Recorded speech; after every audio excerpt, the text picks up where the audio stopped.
車ご乗車ありがとうございます。この電車は9時51分発、寒川、海老名、原田今方面、橋本行きです。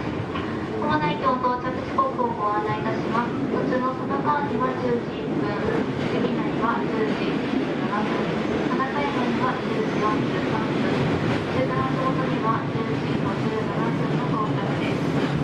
相模町の号車ボタン式です。ご利用の際はドアを右横にあります緑の開くのボタンを押してドアを開けてください。席につきましても自動でドアは開きませんのでご注意ください。また閉めるのボタンを押す際は周りのお客様にご注意ください。次は北茅ヶ崎です。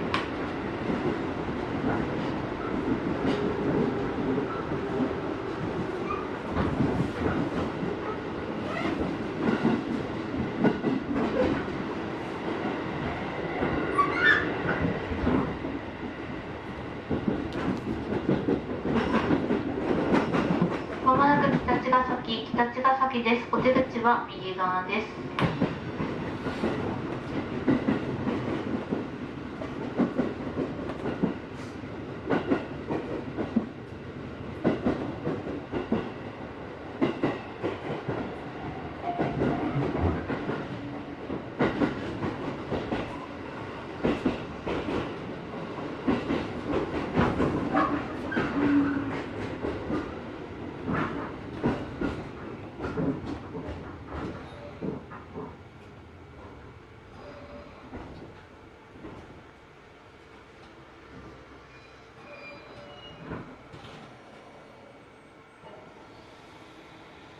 の方はボタンを押してください。